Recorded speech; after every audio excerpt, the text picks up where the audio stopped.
Do you have any stuff on them? Huh?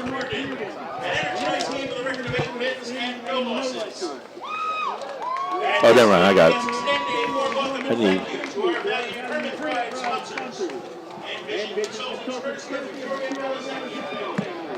Green Tree Mortgage Company, courtesy of the Miranda family. Otcher Golf Group, courtesy of Chip Otcher Jr. and family. Cumberland Dairy, courtesy of the Carolina. Cumberland Dairy. Bell Hennessy Funeral Home, courtesy of the Hennessy family. Matrosh Big Top Tech Rentals, courtesy of the Matrosh family. And Toyota of Vineland, courtesy of the McCormick family. The official score tonight's game is as follows. The referee is Mr. Paul Losowitz. The umpire is Mr. Kevin Moturla. The headlines is Mr. Al Schwartz. The line judge is Mr. Jeffrey Bunt. The field judge is Mr. Bill Frank. The side judge is Mr. Gary Goodzak. And the clock operator is Mr. Bruce DiNardo.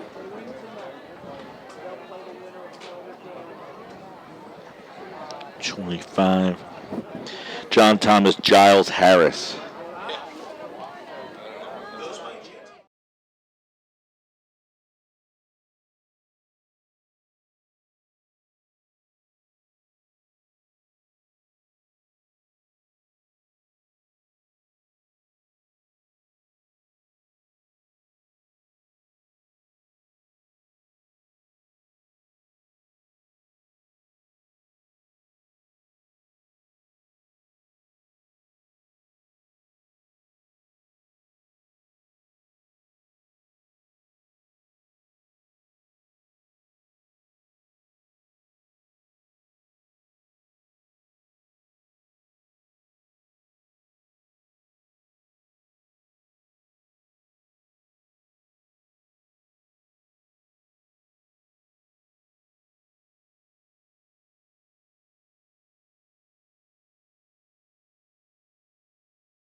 welcome. It is the Boardwalk Honda Game of the Week, produced by Prime Events on 97.3 ESPN. Check out their online inventory at boardwalkhonda.com. Mike Gill and Tom Williams, we are live at St. Augustine for the first round of the non-public 4 state playoff game as the St. Augustine Prep Hermits, the number 1 seed, are hosting the 8 seed St. Joe Montvale, the Green Knights, who come in with a record of 6 wins and 3 losses. The Prep is 8-0, Tom, but a lot of people think the 8 seed is very dangerous in this one. Could be the best 8th seed in playoff history. They played some of the top teams in the country. They beat some, they lost to some, but this is, I don't know where they rank in toughness of schedule, but it's got to be one of the top schedules in the state, and it's going to be a challenge. St. Augustine has handled the teams on its schedule. They've got a lot of talent in a lot of different areas, and this is a St. Joe's team that specializes in stopping the run. So it'll be interesting to see how they handle the running attack of St. Augustine, led by sophomore Kyle Dobbins. We'll have more on Dobbins in just a minute. He is closing in on a sophomore record, Tom.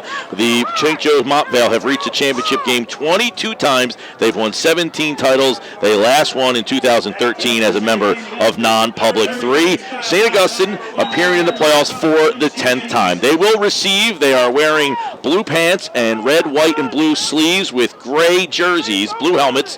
The Green Knights with gray pants, white jerseys, and gold helmets. They will move right to left on your radio dial. The Hermits will move left to right, and they will receive the opening kick. The right leg swung through the football, and we are live in Richland, taking it about the 10-yard line after the 30, and tripped up at about the 32-yard line. Right off the bat, a nice return for the Prep. Indeed, they had 3.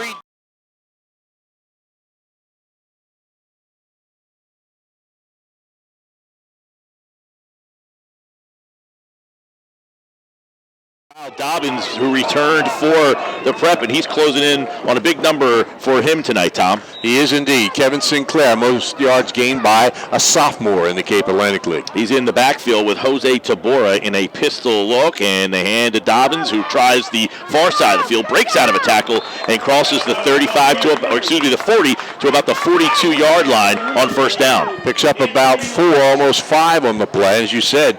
Hit in the backfield, but managed to keep going.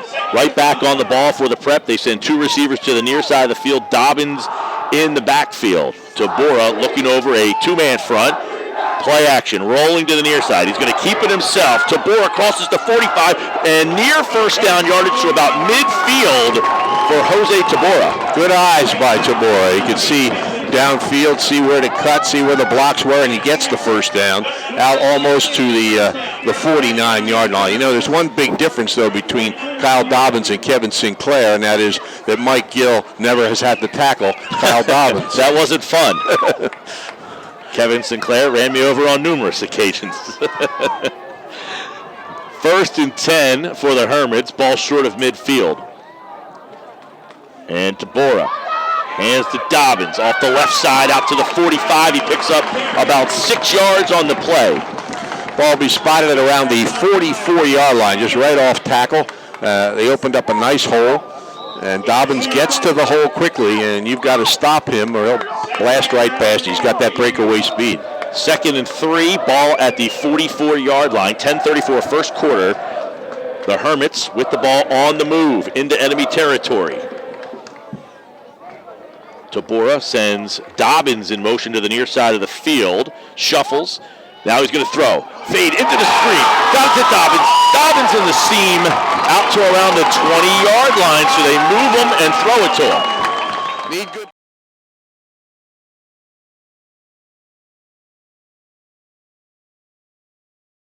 Running, Dobbins catching. 1st and 10 for St. Augustine. They are on the move, ball at the 22-yard line. We'll keep you posted on Dobbins' yardage totals. He needs 73 yards, and he also had some through the air there. 1st and 10, ball at the 22-yard line. Tabora in a pistol. He sends Dobbins shuffling to the near side of the field. Empty backfield. Tabora's going to keep it himself. Bounces to the outside. Tabora crosses the 20 and he is dropped right there. Well, you can tell he's a veteran quarterback. He set a record for most.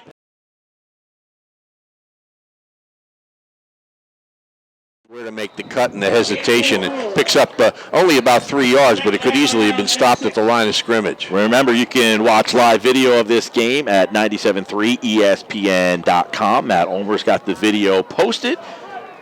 We've got a 2nd down and 6. Tabora takes the snap back, gives it to Dobbins, and he is hit and wrapped up almost immediately, and that's Louis Axenis making the stop.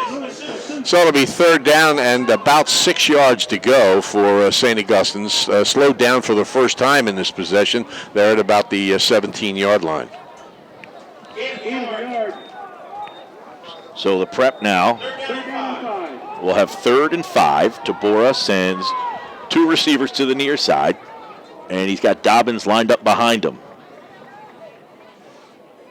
Spins. Dobbins is hit. Dobbins is trying to pull a defender forward, but stopping the play right there is Mark Doran helping out for the Green Knights, and now they have 4th down. Yep, decision, and 4th down and about 7 yards to go for St. Augustine.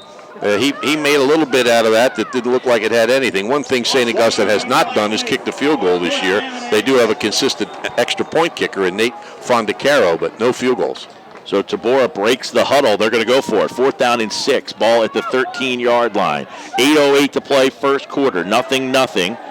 Prep and St. Joe's Montvale. Non-public forward. Tabora in a pistol play action. Looking to the far side of the field, and it is nearly picked off. It's batted off a couple defenders, and the Green Knights hold in the red zone. Yeah, I think it hit the first guy in the head, and then bounced over to another guy who couldn't pull it in, but almost triple coverage at the goal line there by St. Joe Montvale, and they stop St. Augustine, and they'll take over now on their own 18-yard line. So the Green Knights will move right to left on a 1st down and 10, backed up deep into their own end zone. The Hermits drive stalls.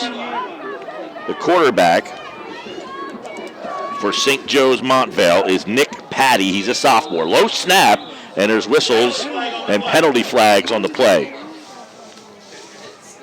He's a good athlete, and he can throw the ball. He can throw it on the run. He has been picked off 8 times, and they get the penalty against St. Augustine to make it 1st and 5.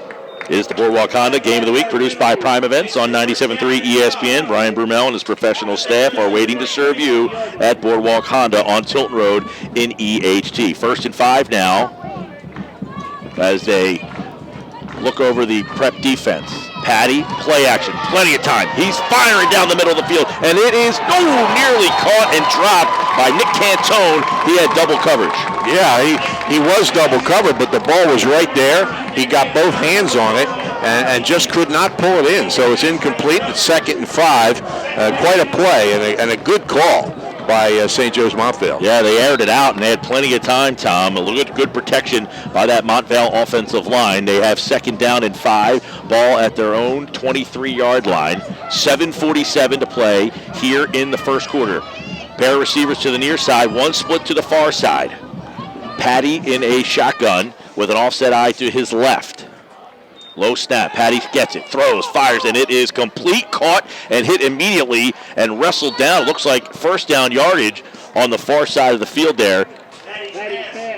Yeah, he was wrestled down, but he was able to move forward. It looked like he was going to be stopped a yard short of the 1st down, but he gets it out to about almost, well, call it the 29-yard line, and it's a 1st down for St. Joe. So 1st and 10 at their own 29. They split a receiver to the near side slot, and now Patty sends his running back to the wing position. They send a man in motion. They hand it to the motion man. Coming to the near side is Jordan Scott, and he is run out of bounds after a pickup of about 6. Making the play is Sean Mulhern for St. Augustine. Looks like about a 5 or 6 yard gain, so it'll be a 2nd down as St. Augustine marched down the field in their opening possession, stopped at about the 18-yard line, and now St. Joe's Montvale trying to mount a drive. They give them 8 on the play, 2nd and 2. Ball at the 37-yard line. Twins to the near side. They hand it off right up the middle. 1st down yardage out across the 45 to the 47-yard line. and carrying the ball for the first time is J.T. Giles Harris. He's a captain. He's got a long name, too. I'm glad he shortened it to J.T. John Thomas Giles Harris. It's first down, regardless of how long his name is. 1st and 10 at the 46. 61 carries, 357 yards.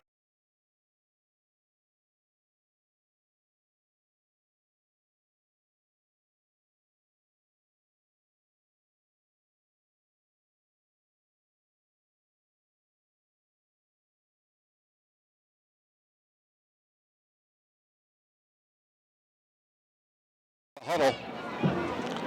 Quickly to the line of scrimmage. St. Augustine tried to make a substitution, did manage to do it. Patty under center, hands it this time, and coming to the near side of the field, but not a lot of room there is Austin Triglia. Good job by St. Augustine. And with that quick play, they got it off very quickly. They made a substitution, were able to stop the play for minimal gain. So it's 3rd down, less than 5, about 5 yards to go, just across midfield for St. Joe Montvale. Paul Midori came running off the field for the Hermits. He's one of their big defensive tackles. 3rd and 5. Patty in a shotgun. And he's going to have play action. Some pressure. Bouncing around. He gets through a tackle to the 40. 1st down and more. 30 at the 20. And finally run out of bounds at about the 15-yard line is Nick Patty. What a big play that was. St. Augustine had the pressure. A couple of guys had shots at him, but he read those players, those defenders coming in, and was able to cut away and then showed a little bit of speed. He gets it down to the 16-yard line where it's 1st and 10 for St. Joe Montvale. So inside the 20 now are the Green Knights with 6:18 to play here in the first quarter. They have a shotgun formation, 3 receivers, 2 to the far side. They hand off to the near side, busting off tackle, spinning, and J.T. Giles Harris gets himself down to about the 10. There's no doubt that they are controlling the line of scrimmage. They are a bigger team than St. Augustine. There's some big men on that offensive line and also on that defensive line, and it's been a difference so far in this game. Nick Russo, 6'2", 285. He's the left tackle that sprung that run for the Green Knights. 2nd and 5, ball at the 11. 5:47 to play here in the first quarter.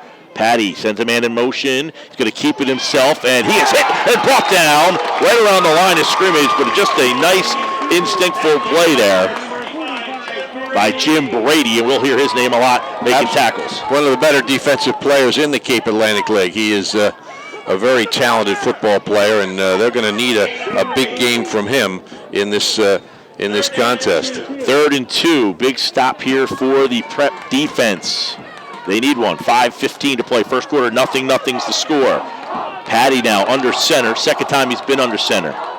He's got an offset eye in the backfield and a slot receiver. He sends him in motion. Play action. Throws to the slot man, and it is low at the shoestring.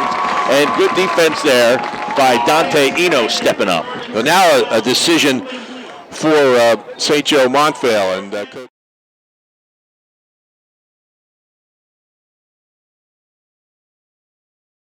And they're going to go for it. So they are going to go for it on 4th and 2 with 5:01 to play here in the first quarter. NJSIAA, first round of the playoffs. 8th seed, St. Joe's Montvale. Top seed, St. Augustine Prep with their backs to the wall. Handoff, left side, pulling forward, and it looks like they have a 1st down.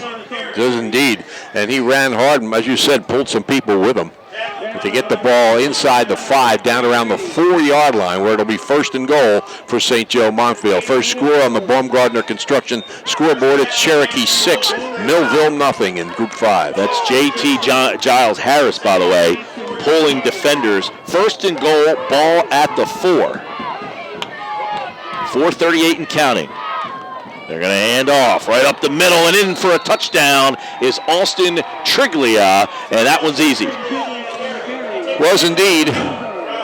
And with 4:32 left in the first quarter, St. Joe Montvale jumps out on top of St. Augustine by a score of 6-0. The extra point coming for St. Joe. Austin Triglia, 4-yard run up the middle for the Green Knight touchdown. A long, methodical drive. A big run by Patty extended the drive. They had a 4th and 2 that they were able to get, And now the extra point. The kick is up, and it is good. So with 4:32 left to play here in the first quarter, it is the Boardwalk Honda Game of the Week on 97.3 ESPN, produced by Prime Events. Connect with Brian Brumell. Take a quick timeout. Be back here on 97.3 ESPN. That's the... Yeah.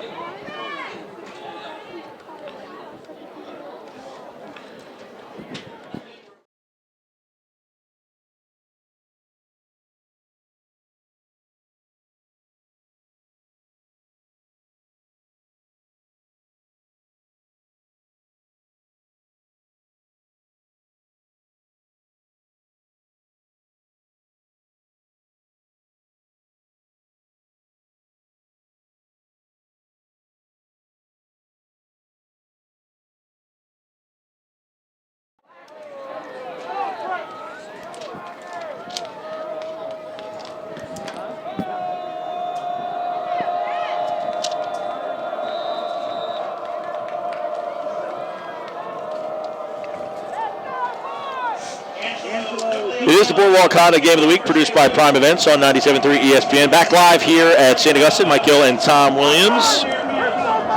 7-0. St. Joe's leads St. Augustine. And the kick is a short kick, bounces at the 35, and it is picked up and wrestled to the ground on the far side of the field. Good coverage there by the Green Knights, and St. Augustine picked it up. A.J. Baxter was tackled almost immediately. Yeah, actually lost 4 or 5 yards from the spot where he actually caught the ball. Baumgartner Construction scoreboard. Some scores. Bridgeton leads Central 8-0 in Group 4. Cherokee over Millville 6-0, and Buna leads Cinnaminson 7-0 in Group 2. And the good news there is the touchdown scored by Sam Crouch. Kyle Dobbins with 12 yards rushing and 22 receiving, 34 total yards on the drive for St. Augustine. They got stopped inside the 15-yard line. Here's their second drive with 4:27 to play in the first quarter. 1st and 10, ball at the 24. Tabora with 2 backs in the backfield. They pitch it to Dobbins. Dobbins to the near side, and he cuts back. Zeke Ennis carried the football. Dobbins was the lead back there. And it's another threat that they have as well. He's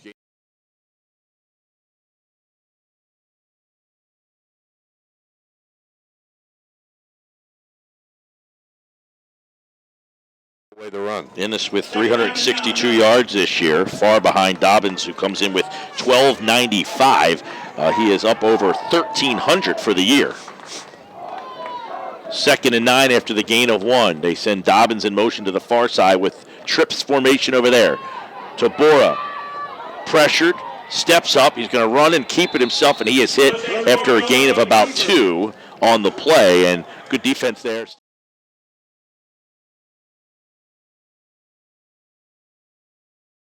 Could feel the pressure there. He knew he had to scramble and try to make the best of it, and he gets it to a 3rd and about a long 7 for St. Augustine. 3 minutes and 20 seconds left in the first quarter. They're down 7-0. Yeah, we've called Asusa's name a couple times on the tackles. He stepped up. He's 6 foot, 200-pound linebacker. He's a junior. 3rd and 7, ball at the 27-yard line. 3rd down, big one here for the Hermits. Trying to get these chains moving with 3:05 to play. They send Dobbins to the far side of the field. Back to throw to Bora. He's looking. He's got a man, and it is off the fingertips. He looking for the tight end there, who's Dan Pavlik, and he just couldn't haul that.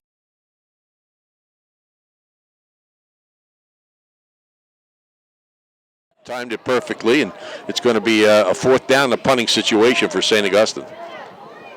So the Hermits are going to have to give the football back to the Green Knights here with 2:55 left to play in this first quarter of play.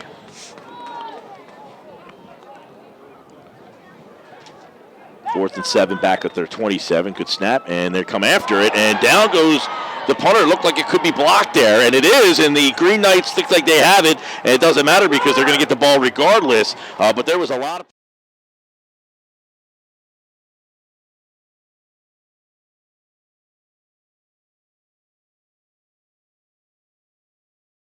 Indeed, and they recover it at about the 16-yard line. So a block punt. Agnew gets it for St. Joe. He comes untouched on a little delay off the left side. Nick Patty. And a little double reverse here. Good contain, missed the tackle. Bounces to the inside, back across the 10, and still on his feet up around the 3 or 4 yard line as they run, as Tom said, a double reverse there. They end up handing the ball to Jordan Scott. And St. Augustine defensed it pretty well, but as you said, it missed the tackle. Had they made that tackle, there would have been no gain on the play. Instead, they get into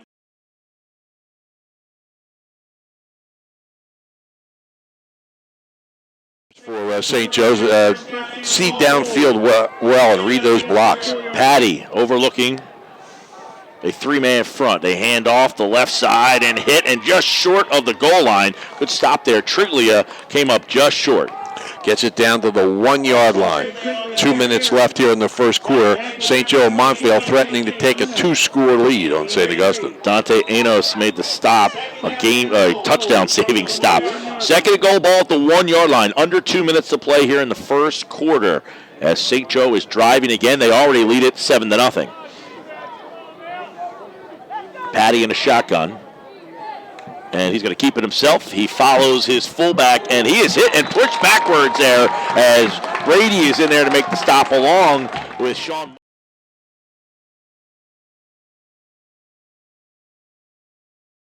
The end zone. So no gain on the play. Third down and goal at the 1 yard line. Brady, of course, one of their leaders. He's 6'1", 227 pounds. He's a senior. The senior class has really been building towards a game like this. They are the #1 seed here in non-public 4. Many believe this could be one of the toughest groups in all the country. Patty under center. They send a man in motion to the near side. And somebody jumped. We'll see if they throw flags. Giles off the right guard, and we're waiting for the indication that there is a touchdown. J.T. Giles Harris with his second.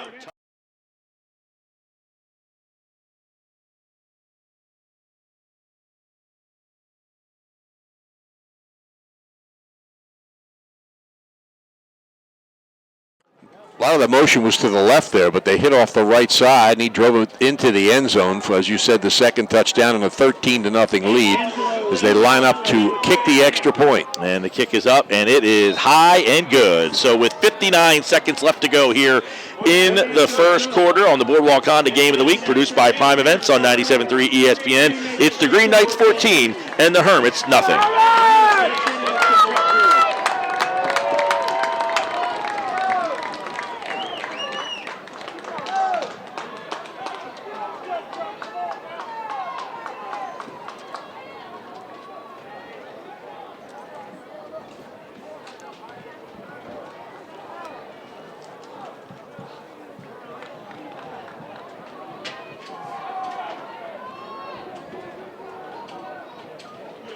Hey now.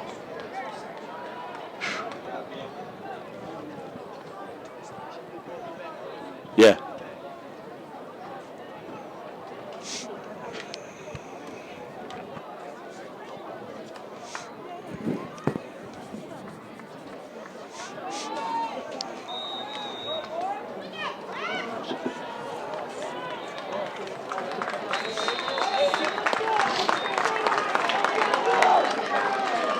It's the Boardwalk Honda Game of the Week, produced by Prime Events on 97.3. Mike Gill and Tom Williams. We are back here live at St. Augustine. A short onside kick attempt there. The Hermits are going to have the ball right at midfield. Yeah, they're playing around with the kickoff. Maybe they didn't like the way Dobbins brought that first kick back, but they had a little pooch kick the last time, onside attempt here, and it's going to give St. Augustine good field position. Yeah, 1st and 10 at midfield with 55 seconds left to play here in the first quarter. Tabora in a shotgun. They're going to hand it off inside, bouncing to the outside, getting to the 45, up to around the 40, near first down yardage for the prep. Jim Brady carried the ball, a little inside track.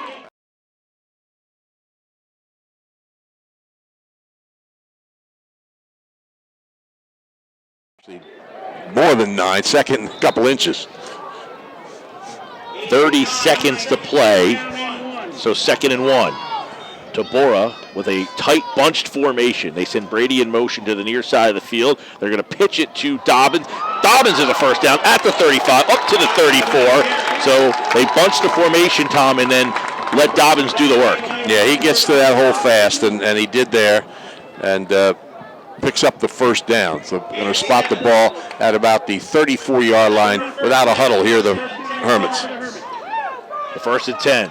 They pitch it again to Dobbins. He sidesteps one tackler, but then he's hit almost immediately there, helping out Mark Dorn, making the stop for the Green Knights. Jack Agnew almost intercepted that pitch. He got into the backfield quickly, but they completed the pitch and ran the play, and that's the end of the first quarter here at La Rosa Turf Field in Richland. St. Augustine trailing by a score of 14-0. Now in its 84th year as a family-owned and operated dairy company, Cumberland Dairy is one of the premier manufacturers of specialty dairy products in the United States. Look for their Fresh Life label milks and creams at your local supermarket or convenience store. Cumberland Dairy is proud to sponsor coverage of St. Augustine Prep sports. And the Ocean City Home Bank, their main job is helping customers. That's why they adapt to your changing needs. Every member of their staff is dedicated to customer service, from checking to online banking, investment services to mortgages. Ocean City Home Bank employees provide the answers to make your every financial goal a reality. An important part of the bank's tradition is a commitment to youth through sponsorship of educational, athletic, and recreational events. Ocean City Home Bank realizes children are the future. Ocean City Home Bank is your community bank.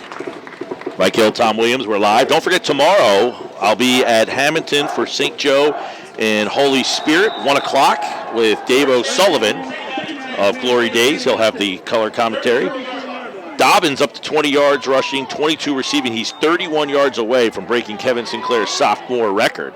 As Tabora's pass is complete for a first down on the far side of the field. So on a 2nd and 10, they move the sticks again. Indeed, and they need to get something going here. They're down 14-0. They did have a nice drive off the opening kickoff, but it didn't lead to any points. Pavlik caught the football for St. Augustine. He's the tight end. He's a big part of the passing game for them as well. 160 yards. He averages almost 23 yards a catch and 5 touchdowns this year. 1st and 10 for Tabora. Empties the backfield. Tabora's going to throw. Here comes a screen, and it is complete and hit immediately and pulled backwards as a host of Green Knights there to make the stop. Center screen looked like it might develop. Actually didn't have much blocking in front of them, and they came to the ball quickly, did St. Joe Montvale. Pick up a couple of yards of the play, maybe almost 3. Pavlik had 7 catches coming in. He's got back-to-back catches there. 5 of his 7 catches were for touchdowns this year. 2nd down and 7 with 10:55. Here comes the prep ball at the 15-yard line. They pitch it to Dobbins. Dobbins to the far side. He bounces. He cuts it up. He gets a couple of yards as he slid through 2 defenders. Nice individual effort. And he outran 2 defenders, too, with his athleticism. Made a little move inside to make them hesitate, and then outran him around the corner. So it's going to be 3rd and about 6 for St. Augustine. Yeah, he picked up 1, but he almost got hit in the backfield there. Yeah, indeed. Into the game. Tabora breaks the huddle. With 10:14 on 3rd and 6. This is an important play for the Hermits. They send 2 receivers to the near side of the field, 1 split wide. Dobbins behind Tabora. They send a man in motion to the near side. That's Innes. They spin, they hand. Dobbins off left guard, and Dobbins moves forward up to about the 10-yard line. He's going to be close.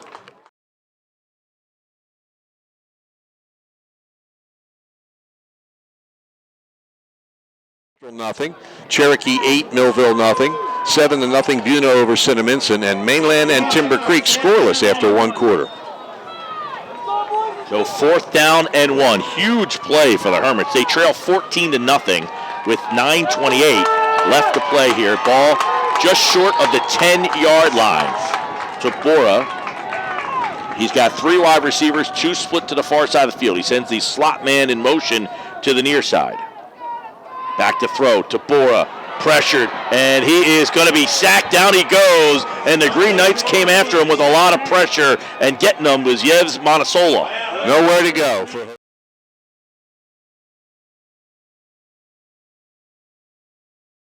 but no time at all, and he had to take the sack.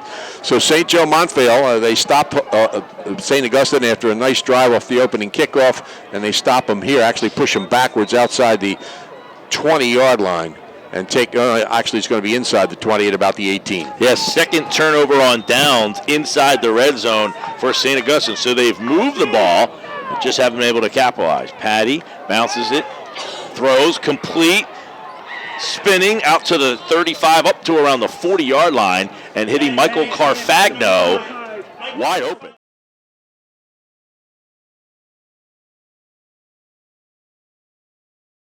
Tackle pulled out of another and moved the ball all the way out to the 37-yard line. Yeah, Ennis just kind of whiffed on him, but they had a little play action fake there, and then Carfagno released. First down and 10. Ball just crossed the 35. Patty's going to throw again. He's got a man one-on-one, and he just airs it out a little too much for Nick Cantone. Good coverage by St. Augustine. Indeed, and that ball was just a little bit overthrown, but Zeke Ennis staying with the wide receiver to the outside. Update on the Baumgartner Construction scoreboard. It's Bridgeton 8, Central 7 in Group 4. You mentioned Dobbins. He needs 47 yards. He's had a pretty good night. He's getting close. He needs 73 on the night to get to Sinclair, but their defense has to get the ball back. Second and 10. They hand off, bounce it to the outside. Giles, there's no place to go as the prep defense on a second and 10 steps up, and it sets up about a third and 11 now as they lose about a yard and a half.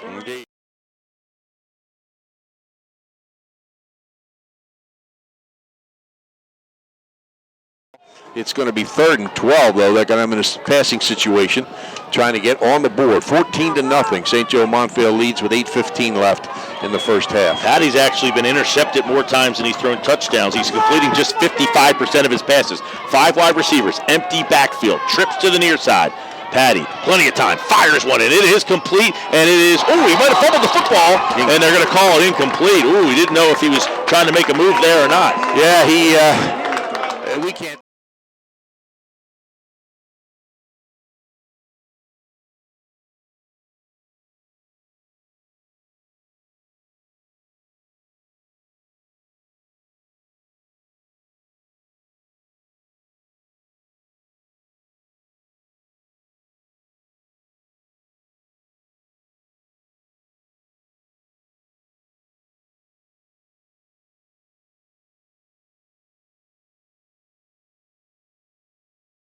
Grant Pagano.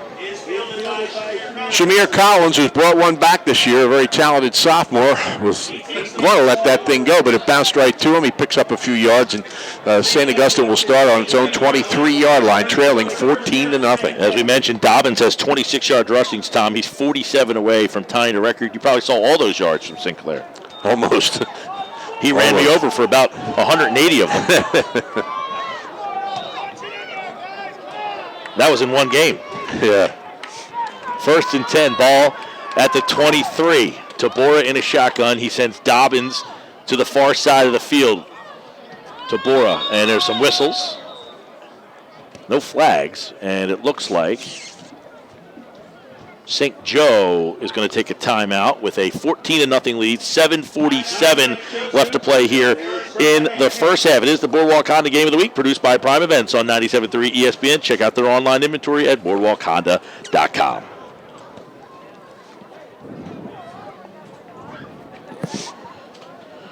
Whew. Holy mackerel.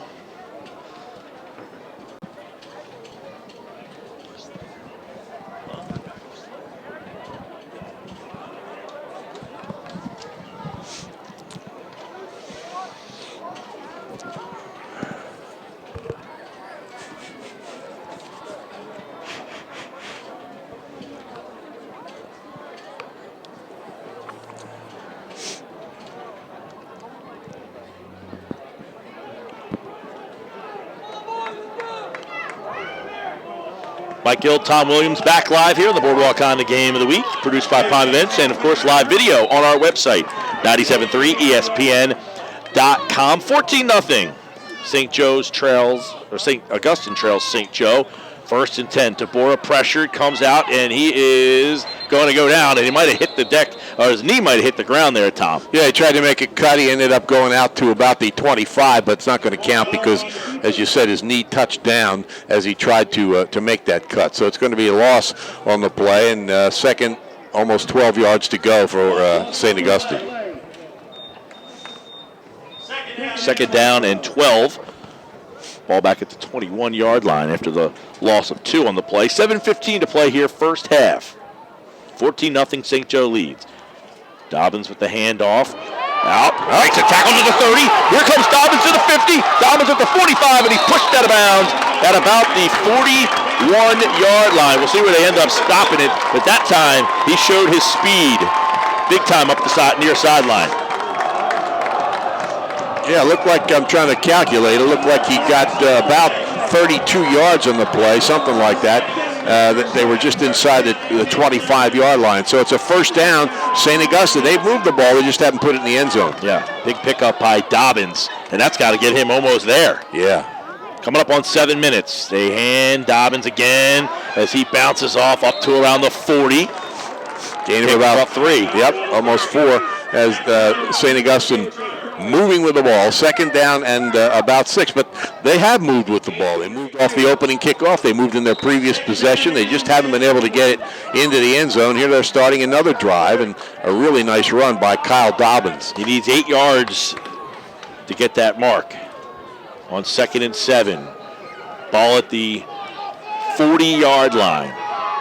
6:33 and counting. Here comes St. Augustine's second down play. Snap, handoff, Dobbins hit, and he is pushed backwards, so he's going to lose a couple of yards on the play. We'll see where they end up spotting that, but stepping up is Louis Jesus, and we've called his name multiple times tonight. Yeah, he looked like he had him by the shirt and wouldn't let go, pull him down to the ground. It's going to be 3rd down and about 8 yards to go for St. Augustine. Bulldogs on the Bridgeton on the scoreboard yet again. They've got a 24-yard touchdown on the Baumgartner Construction scoreboard. They lead 16-0 over Central. And Timber Creek leads Mainland 3-0. 3rd and 8. Tabora hands to Dobbins. Dobbins bounces to the outside. First down as he whipped out of bounds. A little delayed draw there, and he busted it off that right side. So actually looked like Ennis carried the ball in that play. Yeah, I think you're right. And he's dangerous. Like you say, he doesn't have nearly as many yards, transfer from Millville, but he does a lot of things. He returns kicks, plays defense, and he also is a pretty good wide receiver. And in that case, he gets the first down. Yeah, Ennis carried the ball, and you wonder if they tried to throw them off there by putting him in the backfield, thinking they're going to throw the ball, and they handed it to Ennis. Oh, Dobbins is back. Tabora maybe changing the play. So Tabora hands it off. Dobbins, and he is pushing forward, and he is going to be out to about the looks like the 25-yard line. We'll see where they put the football. It'll be 2nd down here. So Dobbins is really, he just came off the field. He came back in, and now they go right back to him. Yeah, he's not real big. He's 5'10", 168, but he is quick, and he has great lateral moves. He reads his blocks well. He picks up 5 on that play. 2nd and 5, and I think we can safely say he's the all-time sophomore ground gainer in the Cape Atlantic League right now. That run probably put him over there. 2nd and 5. Here we go, under 5 minutes. They hand it to Dobbins. This time he cuts back, and he gets maybe back to the line of scrimmage. Yeah, and obviously as this game progresses, if not beforehand by watching film, they're going to be keying more and more on him and make it more difficult for him. Now that could open things up for Ennis and Tabora throwing the ball, but he's going to become their focus, and he's coming out of the game now. So Ennis comes back in on this 3rd down and 5. So big play here for the Prep. They've had the ball deep in St. Joe's territory multiple times. Let's see if they can do something with it on this 3rd and 5 play. Ball just short of the 25-yard line. Tabora in a shotgun. They hand the ball off. Ennis, and he is hit, spins, and down he goes. And Foster, who's 6'1", 320 pounds, made the stop. Yeah, he doesn't go down easily, but there was no place for him to go there. They had him in the grip, and Ennis went down for a loss. So it's going to be 4th and about 8 yards to go for St. Augustine. Yeah, it's a tough spot to be in. You can't really punt. You're not going to kick a field goal here. So it sets up a long 4th down for St. Augustine. They're moving right to left on your radio dial. If you're watching the video, St. Augustine is in gray jerseys with red, white, and blue on the shoulder pads, navy blue pants, navy blue helmets. At St. Joe's wearing the green pants, white jerseys, and gold helmets. They lead 14-0 here with 3:28 to play. And St. Augustine going to talk it over after they let the clock down, roll down, and now they want to figure what they want to do on this 4th down. Yep, timeout St. Augustine. They trail 14-0, 3:26 remaining in the first half here against St. Joe's Montvale. By the way, Millville's on the board on the Baumgartner Construction scoreboard. Jameer Downing from 1 yard out. Cherokee leads that game 8-7 with 11:06 left to go in the first. Baumgartner Construction scoreboard. Tomorrow, Dave O'Sullivan and I will be in Hamilton as St. Joe's takes on Holy Spirit. That's a non-public 2 game. We'll have that kickoff at 1 o'clock here on 97.3 ESPN. St. Joe still, St. Joe coming onto the field. St. Augustine still huddled. Big play for them. I mean, oh, absolutely. They've had a lot of them and haven't been able to make. Well, one time they converted a 3rd and long or a 4th and long, but they need to do it here. They trail 14-0, 3:26 left. There's time for St. Joe to score again if they get the ball after this play. So it's very, very important here for St. Augustine. So let's see what they do here on 4th down as they send trips to the near side. An empty backfield behind, or no backs behind DeBoer, in a shotgun. DeBoer is going to keep it himself. He runs straight up the middle, and that looks like Ennis actually was taking the snap back there. We'll have to take a look at it. Yeah, DeBoer was flanked out to the left, actually. So Ennis comes up short. He does indeed. So St. Joe's stops him again, takes over inside the 25, their own 25-yard line, but they have got a 14-0 lead with 3:20 left in the first half. So a gain of 6. They come up 2 yards short with Ennis, who was lined up as the quarterback on that play. He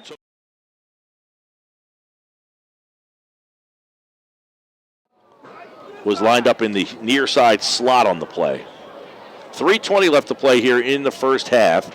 St. Joe with the football again. They're moving left to right. They lead at 14-0. Handoff and a gain of about 2. Yeah, not much on the play. Good defense by St. Augustine. They stopped them pretty much at the line of scrimmage. And it'll be the clock running at 3:05 remaining. I think both teams have 2 timeouts left. We'll see if St. Joe's makes use of them, but I think they're going to wait and see what happens on this play. They gave him a yard on the play, 2nd and 9. And the football is placed right on the 25-yard line. One receiver split to the near side, kind of a full house backfield in the shotgun. Play action. Patty, and he is sacked. Down he goes, back at the 15-yard line, and a couple of Hermits were in there making the play. Yep, good pressure by St. Augustine as they take him down. The pocket collapsed, and he goes down back, is that about the 16-yard line? So a big 3rd down play here for St. Joe. We'll see if after this play, St. Augustine uses one of those timeouts. 3rd and 19 it sets up. And you're right, Tom, the ball right at the 16. I'll say this, the right upright stands right in front of the yard on the scoreboard. Oh, yeah. It's kind of hard to tell what that scoreboard says in terms of the yardage from our vantage point. Right. But it looks like it's right across the 15 at the 16. 3rd and 19. Patty in shotgun. And he is going to spin and just hand it off. And right away, Triglia goes down. Just a nice play, stepping up there and making a stop on a one-on-one tackle. That's, by the way, Dante Enos making a stop. St. Augustine does not call timeout. Clock runs down to 1:35, still moving, and they're in punt formation. There's nobody deep for the Hermits. This guy's a pretty good punter, too. We'll see what happens here. Looks like the prep coming after it. They have nobody back deep to return this kick. And they're going to run as many seconds off now to snap. And the kick is booted, and that one is going to bounce at the 40 and then take a St. Joe roll back to the 25 to about the 23-yard line. So 1:04 left to play in the first half. And St. Augustine will take the ball back. They trail 14-0. They're moving right to left with the final 1:04 of this half. It's about a 58-yard punt from the line of scrimmage. And St. Augustine now in a situation at their own 23-yard line. They have 2 timeouts left. They trail 14-0 with 1:04 left. And I do believe St. Joe's will get the opening kickoff of the second half. So they're going to try to do something here. Here comes the prep. The final 1:04. They got 2 receivers split to the near side. Tabora with Dobbins in the backfield. And 1 receiver in a slot to the far side. He comes in motion to the near side. They send trips now. They hand off. Dobbins, a little shake.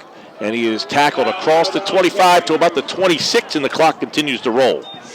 By the way, St. Augustine averages 42 points a game this year. They have yet to score tonight. They did take a timeout with 56 seconds left here in this first half, Tom. They average 42 points a game. They only give up 6.9 points a game, so they've gone over under the scoring and over the defensive averages already. I think that I thought he signaled timeout by St. Joe, but they do mark it on the scoreboard as St. Augustine's timeout. Let's take a look, speaking of scoreboards, at the Baumgartner Construction scoreboard. Cherokee now leading Millville 8-6. It's 14-7, Bridgeton over Central. Buena leads Cinnaminson 7-0. And as we said, Sam Crouch scored that touchdown, and that's good news because he's been injured. And Mainland trails Timber Creek 3-0. Usually it's Mainland leading somebody 3-0. Here we go. 2nd and 7, gain of 3 on that play by Dobbins. Shotgun, Tabora steps up, and it's a wobbly throw, and it is almost caught. Triglia tried to intercept it. He looked like he jumped too early, and Zeke Ennis had to play a little defensive.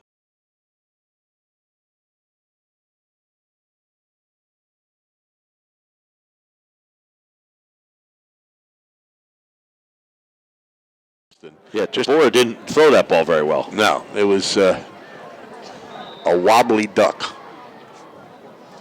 So now it's 3rd down and 7 with 49 seconds to play in the first half here. They break the huddle. They send 2 receivers to the far side of the field. Ennis to the near side. Dobbins in the backfield. 3rd and 7. Play action. Tabora fires. He's got him in, but he is carded very well by Triglia. He was looking for Ennis in one-on-one coverage. Yeah, and great coverage. So now St. Augustine faced with the 4th and 7. Still 43 seconds left. St. Joe with 2 timeouts, but the clock's back. Pete and Cole have scores and highlights from the first half of the playoff games at halftime. By the way, Sammy Crouch is back for Buena tonight. He's got 100 yards in that game. Yeah, he scored the only touchdown. Missed a bunch of games for the Chiefs. St. Augustine will punt with 42 seconds on the clock, and they're coming after again, and it is blocked again. St. Joe's has blocked the second kick of the night, and they run this one in for a touchdown. A lot of pressure up the middle, and it pays off. Grant Pagano scooped it up and ran it in. 5'10", 200-pound junior, but they come right up the middle, and they block their second punt of the game and take a 20-0 lead with 35 seconds left in the first half.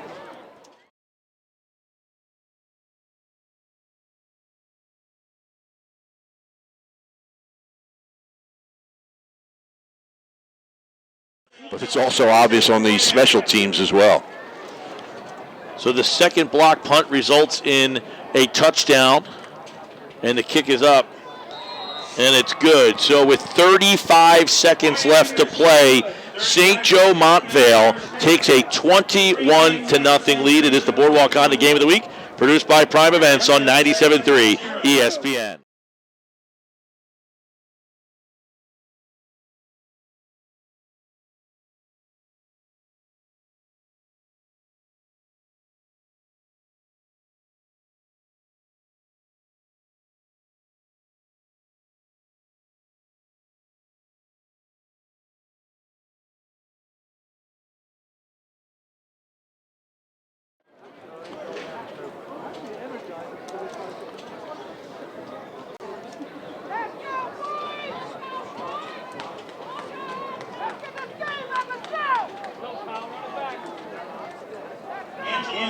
Mello to kick off for St. Joseph. Back for St. Augustine. Zeke Ennis, Shamir Collins, and Kyle Robbins.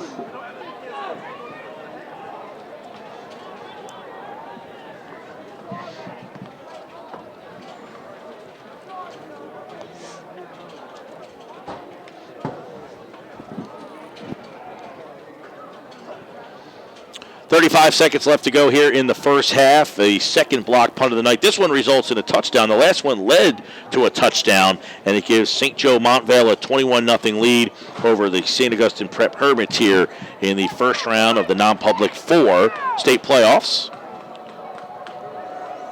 St. Joe will kick off, and again, this one is a little pooch kick, and it is hit, and it is recovered, it looks like, by St. Joe. A prep player never touched the ball. You got to wonder if it went 10 yards. It looked like it went short. Yes, it did. Officials haven't made a signal yet. The prep player actually hit the Montvale player and almost into the ball.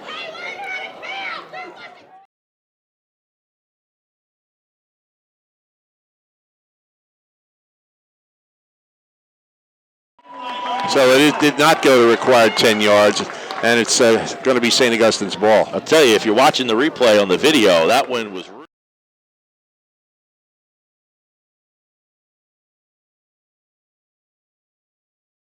Player and the Montvale player collided. Yeah, I think it was just short of.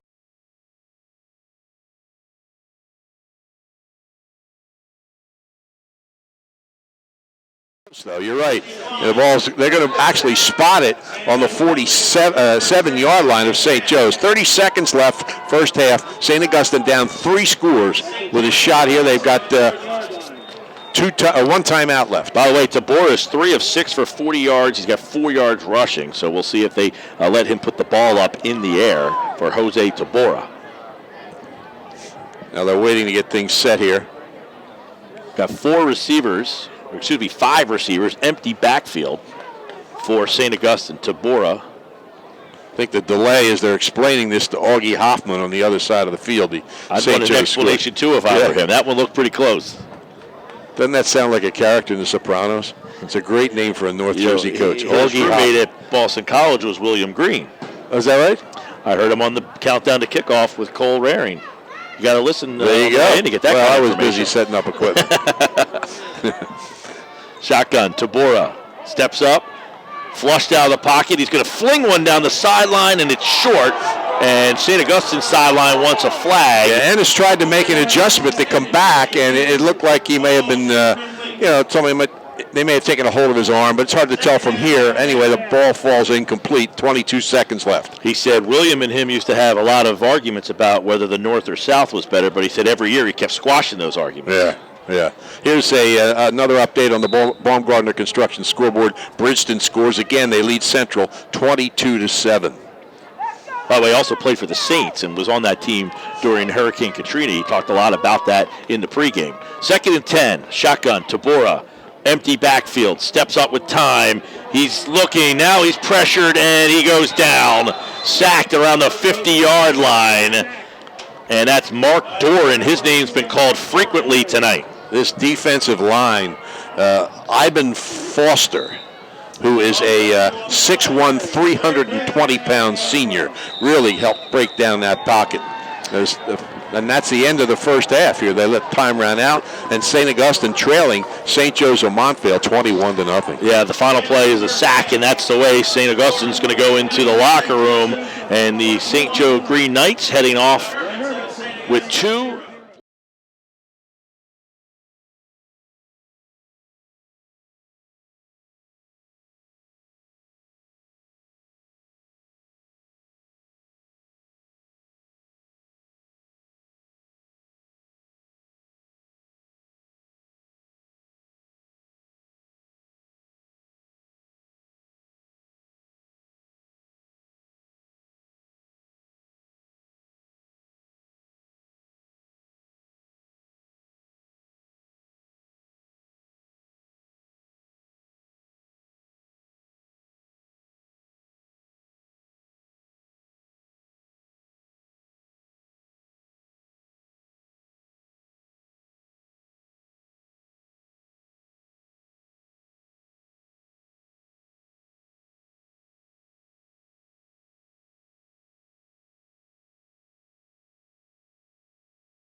Oh.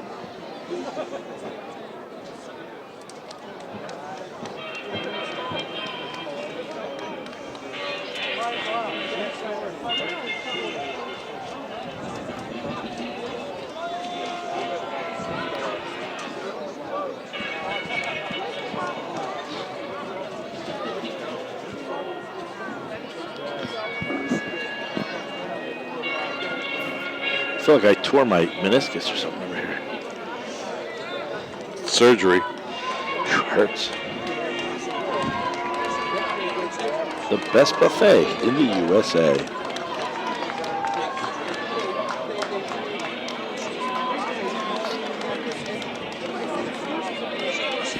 What? I know, right?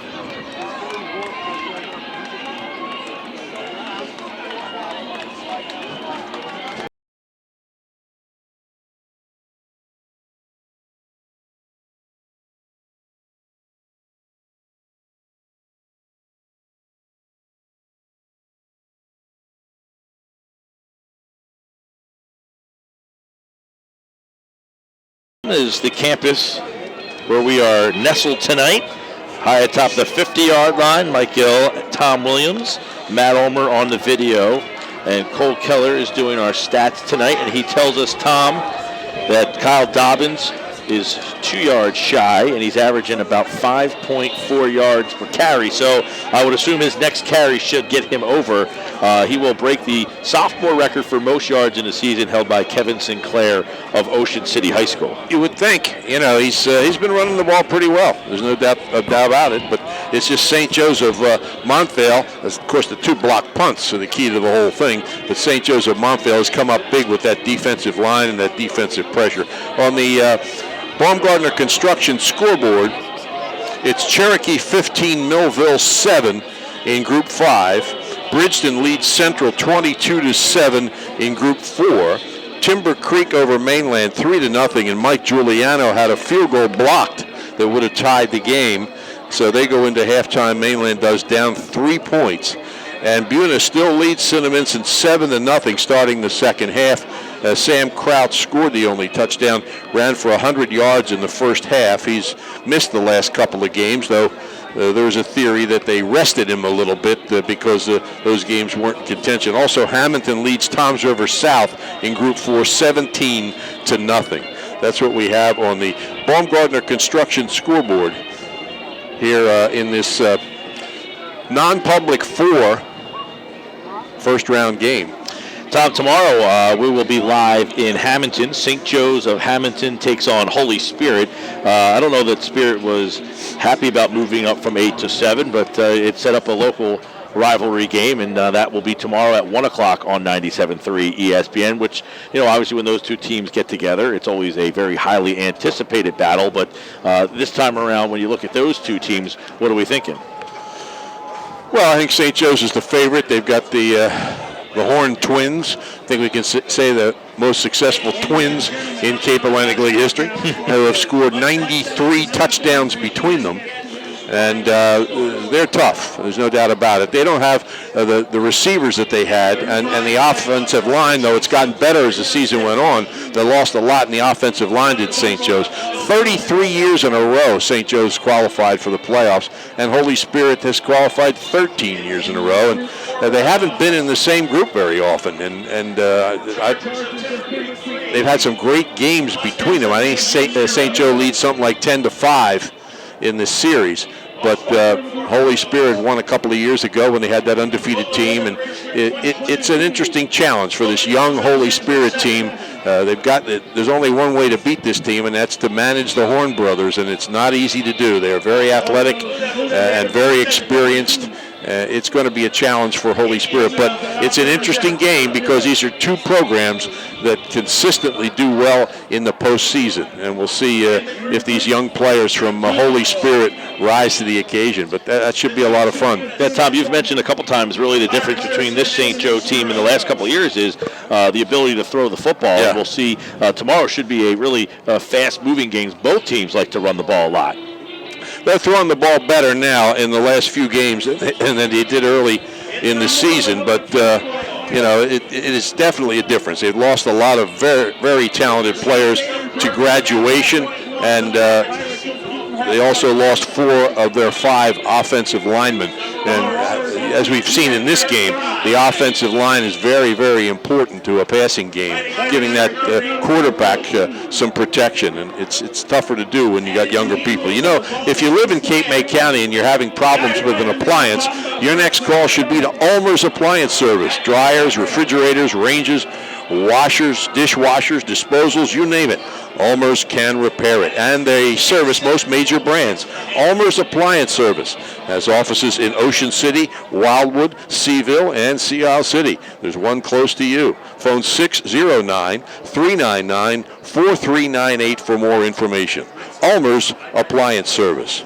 Now in its 84th year as a family-owned and operated dairy company, Cumberland Dairy is one of the premier manufacturers of specialty dairy products in the United States. Look for their Fresh Life label milks and creams at your local supermarket or convenience store. Cumberland Dairy, proud to sponsor coverage of St. Augustine Prep sports. And at Ocean City Home Bank, their main job is helping customers. That's why they adapt to your changing needs. Every member of their staff is dedicated to customer service, from checking to online banking, investment services to mortgages. Ocean City Home Bank employees provide the answers to make your every financial goal a reality.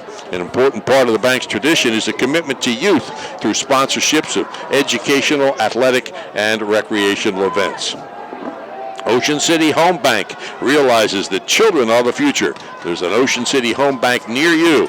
It's your community bank. All right, live action set to start here in the third quarter. St. Augustine will kick off to start the third quarter.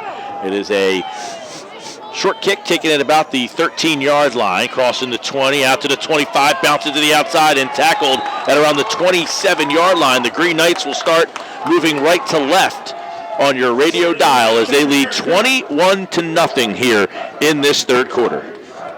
Well, you hear this all the time, how important the first couple possessions are of the second half, but I think it's really important for St. Augustine to stop this team and get the ball. They can't let them go down and take a 4-score lead right now.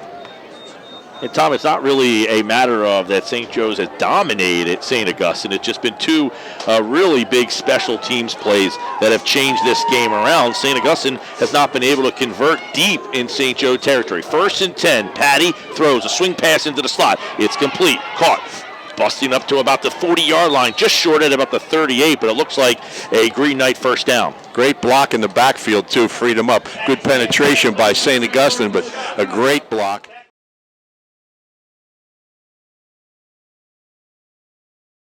First down by about a half a yard, just across the 37-yard line. Must have stepped out on that far sideline there. Gain of 9 on the play. 2nd and 1. Patty in a shotgun. Again, a little bubble screen. It's complete. And McCombs catches the football. He's still on his feet. And now he's hit right across the 40-yard line. He caught it out by the hash. Still on his feet. Yeah, he never went down. Stopped his forward progress. He caught it out by the hash marks and cut across into the middle and battled through some tackles, but they blew him dead at about the 43-yard line. So it will be 1st and 10 for St. Joe Montvale. Too many St. Joes in this state. I'll have one tomorrow. I'm sure I'll slip in Montvale a few times. Empty backfield. Patty to throw. Patty in the seam, and it is dropped. He tried to hit J.T. Giles Harris, but a little too much mustard on that one. Yeah, 2-fingered fastball. That was a real shot in there, and he just couldn't pull it. It's cold out there, and it's hard to pull a ball in like that when your hands are cold. 2nd and 10, ball at the 42. St. Joe leads 21-0, 10:52 to play here in this third quarter. St. Joe's moving right to left. They're in white. Patty to throw it. Plenty of time. He fires one and it's short. Skips across the turf, and it's going to bring up a 3rd down, but they're getting really good protection. They had a couple of options there. He could have gone, one receiver broke down the sidelines and another one cutting toward the sideline, and he just didn't throw it well. It was short and incomplete. On the Baumgartner Construction scoreboard, Bunis, Quadier Albright has scored, and they lead 14-0. 3rd and 10 at the 42. Green Knights break the huddle with 2 receivers to the near side. Jordan Scott in the near side slot. Going to throw it. Patty steps up, and it is complete. Short of the markers, crossing the 50 is going to be close. Where they spot it, we'll see. Complete to Michael Carfagno. He's 6'2", 215-pound tight end.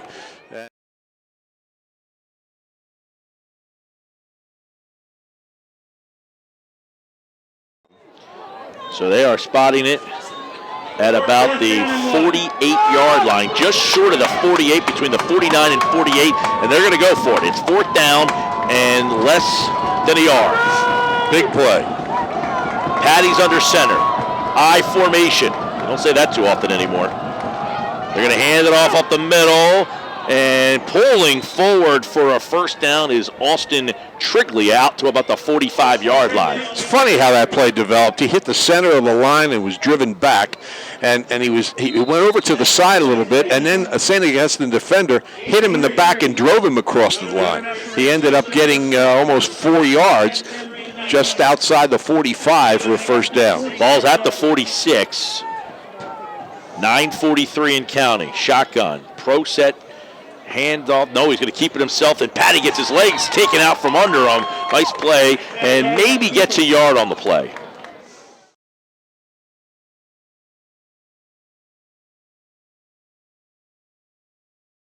Here, under 10 minutes to play. St. Joe Montvale taking advantage of 2 block punts and stopping St. Augustine when they got close, and they lead it 21-0. 9:12 to play here in the 3rd quarter. 21-0 as Tom mentioned, and on the move. Patty with plenty of time. He lets one loose, and it is intercepted. The receiver went down. Baxter picks it off, and he is tackled at the 30, but he was standing there all by himself as the receiver.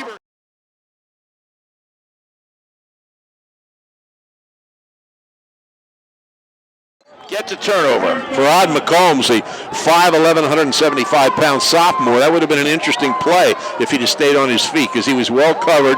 Well, he's a good receiver. He went down. It was just a matter of catching the ball. And so St. Augustine comes away with a big takeaway. They have it on their own 30-yard line. They trail 21-0. And looks like Tabora has them ready. He's talking things over with a couple of players, but they're ready to go. Sends a man in motion to the far side of the field. Tabora, he pitches it. Ennis is going to throw it, and Ennis fires a left-handed pass. It was real short. Yeah. Normally on a play like that, you're looking downfield. That pass was thrown to a guy about 3 yards past the line of scrimmage.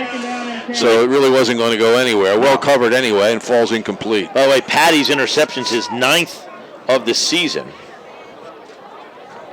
against 7 touchdowns. Mm-hmm. So Ennis incomplete. Brings up 2nd and 10. Ball right short of the 30-yard line. Dobbins back in. Trips to the far side. Tabora looks over a 3-man front. They hand to Dobbins, cuts it up to the 40, and goes out of bounds. And we'll see. It looks like he got a 1st down. I think he ran out of bounds at about the 43-yard line. Yep, that's where they put it. 1st down for St. Augustine. And they need to get going here. And the most important, they need to complete it if they want to get back in this game, trailing by 3 scores. Gain of 13. Ball at the 43. 8:43 and counting in the 3rd quarter. Prep down by 3 scores. Tabora in a shotgun. Pump fakes. Now he rolls, eludes, and he is swarmed by 3 Green Knights. And Michael Carfagno, he's been on the offensive side of the ball and now on defense. They do a great job pressuring. They've got more size, and they've got some quickness as well in that defensive line. But as we mentioned before, Ibn Foster, 6'1", provides a lot of that pressure for St. Joe Montvale. 8:12 and counting, 2nd and 16 after the sack and a loss of 6 yards. Note from Cole. We'll get you that in just a moment after this play. 8 minutes and counting. Dobbins empties the backfield as he comes motion to the near side. Tabora with a snap. He goes forward, but he is hit right away and maybe got a yard, if that. Two defenders react quickly, and there's nothing there for Tabora. He thought he saw a hole, but it filled up quickly. By the way, Dobbins on that 13-yard run totals 85, Tom, and that gets him the most yards rushing by a sophomore in the Cape Atlantic League history. Right now, he would like to get about 16 more, because that's what they need for a first down. 3rd and 17, they're going to call it. Ball at the 35. Tabora with an empty backfield. 5 wides. Tabora pressured, steps up. He's going to tuck it and run. Needs spinning for the first down. I'm going to say he needed 17, and he got about 18 and a half. And St. Augustine is in enemy territory after the first down run. Yeah, he saw Austin Trivia coming up, and he spun around him. And if he hadn't done that, he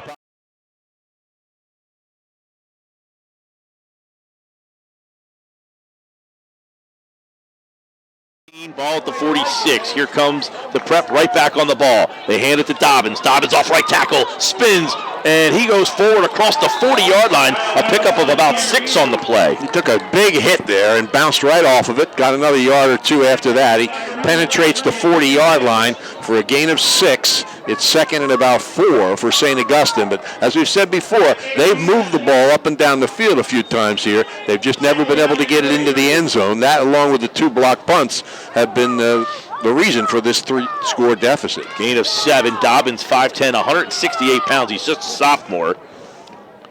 Tabora hands to Dobbins, sidesteps a tackle, and then he runs into the teeth of that Green Knight defense, and they push him backwards short of the marker. Yeah, he may have gotten a yard on the play, but not much. It's going to be 3rd down and at least 3. Let's see where they spot that ball finally. It's going to be just inside the 38-yard line. Dorian Hardy made the stop for the Green Knights. 6-3 overall, nationally ranked 38th and number 3 here in the state. The champions of the Big North. They hand to Dobbins straight ahead, and Dobbins gets the first down across. He fumbled the football. He fumbled the football, and the Green Knights have fallen on top of it. So Dobbins had a first down, but he fumbled the ball. Yeah, they got into about the 33-yard line. Looks like it's recovered on the 34. So he picks up some yards, but then turns.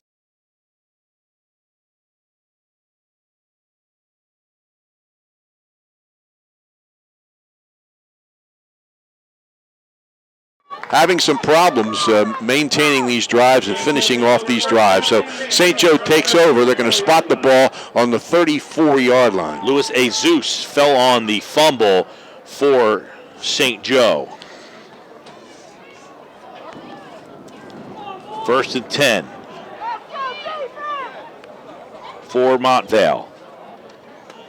Handoff, and spinning forward is Jesus, it looks like, carried the football.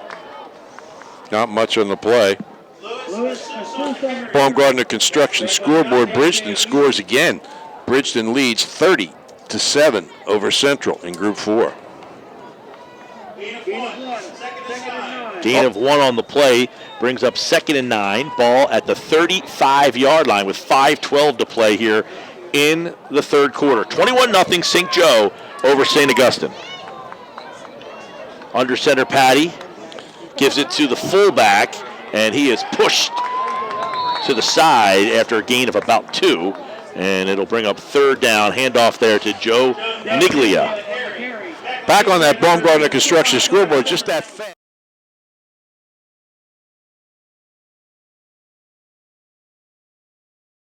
28-yard field goal. It's Timber Creek 3, Mainland 3. That's the 8th of the year for Giuliano. Here it's 21-0 on a 3rd and 7. Ball at the 37-yard line. Patty in a shotgun. Rushed out of the pocket. He's going to throw, and it is incomplete on the far side of the field. Good defense there and good pressure by the Hermits. Zeke Ennis defending. More on the Baumgartner Construction scoreboard. Tyler Rainier scores, and Buna increases its lead over Cinnaminson to 21-0. Buna ranked number 19 in South Jersey. Cinnaminson number 22. Expected to be a real good game. Buna's dominated. Here comes a punt. The 4th and 7, they punt it. It is a short punt, and it is going to bounce at about the 40, and it takes a St. Augustine bounce across the 45, and it's touched right there. So St. Augustine is going to get good field position again, but, Tom, they haven't been able to do anything with it. No. Well, they've moved it, like as we've said many times, but in the last possession, they turned it over on a fumble. They've been forced to punt a couple of times, and the punts were blocked. And good, tough defense by St. Joseph's shut down drive. So we'll see what happens here. They're 55 yards away. 4:10 left to play in the third. 21-0, St. Joe over St. Augustine. Opening round of the state playoffs, non-public 4. DeBora gives to Dobbins. Dobbins hits the corner at the 50, falls forward near the first down markers up to around the 45-yard line. He needed the 46. Actually needed the 44. He crossed midfield, and it's going to be right there. Well, it looks like he got it. They haven't signaled, though. That's a first down. They're giving him 9 on the play. Wow. Tabor with the snap. Dobbins sidesteps, falls forward, and he has the first down. If I was Mark Reardon, I'd have thrown out the red flag there. We have the technology to check it out again. That's right. Gain of 2 on the play for a first down. St. Augustine now running the hurry up. They got trips to the far side of the field. Deborah overlooking a 4-man front. Hand off to Dobbins to the near side. Dobbins spins out to the 40-yard line, a pickup of about 3 on the play. Yep, 2nd and 7 at the 40 as Dobbins is working hard and making it count here early in the second half. St. Augustine needs to get on the board. They trail here 21-0, and they've already turned the ball over once on a drive here. Ball at the 40-yard line, trips to the far side. Dobbins in the backfield, Deborah in the pistol. Under 3 minutes to play in the third. Deborah's going to throw it. Plenty of time, and now he is hit. He held on to it long, and Dorian Hardy got him. 6'4", 220 pounds. He's a sophomore. Yeah. Just broke.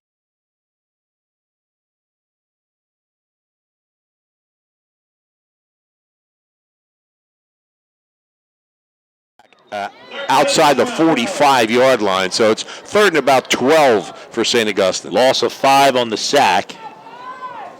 2.5 minutes to play in the third.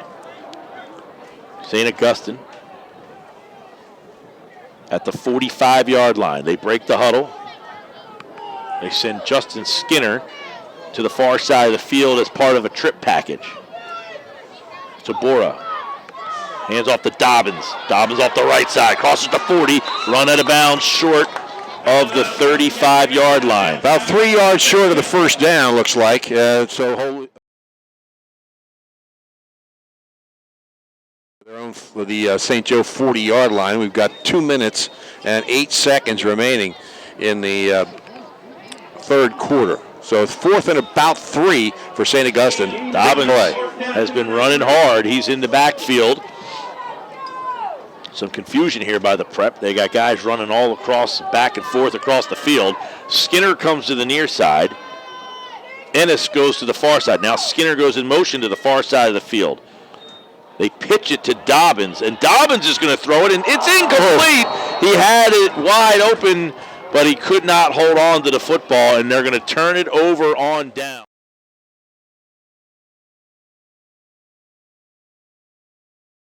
Play because they're going to go after Dobbins as soon as he gets a pitch, and the wide open receiver there who was actually going to catch it short of the first down, but nobody was near him, so he would have gotten some more yardage and kept the ball. But now it goes over to St. Joseph Montvale on their own 36. Yeah, that was Skinner, the receiver, who just looked like he took his eyes. He tried to turn upfield before he caught the ball, and they'll turn the ball over on downs. 1st and 10, ball at the 35-yard line for St. Joe. Patty hands off. Bounces to the outside, crosses the 40, out to about the 45-yard line, and carrying the football there is Brian Kearns.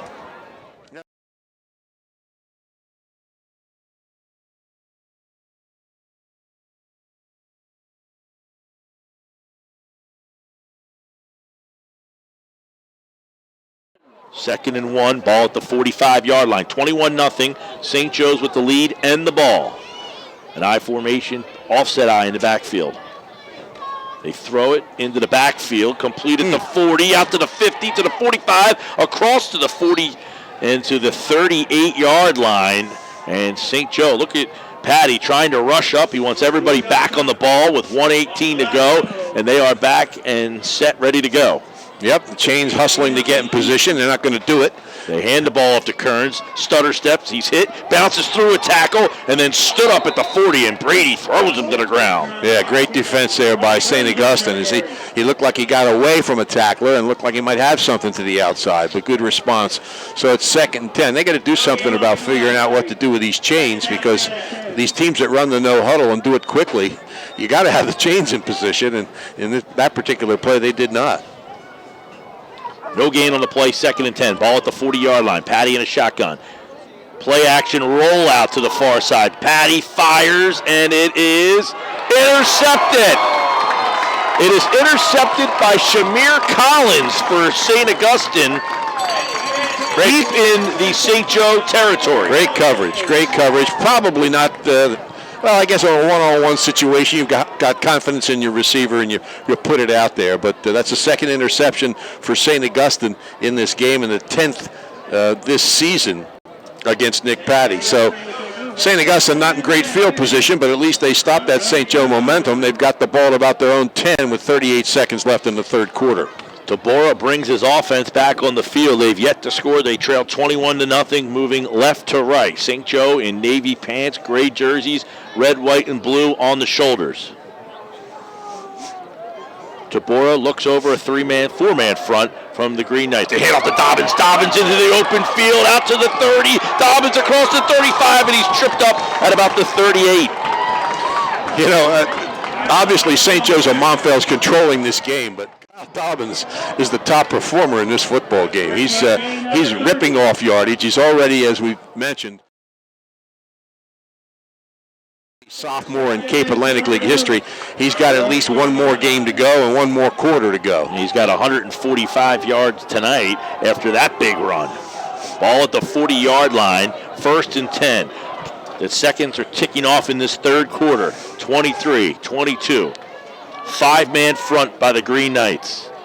They hand to Dobbins, and he is bouncing it to the outside, and he's hit, and the ball scoots out of bounds.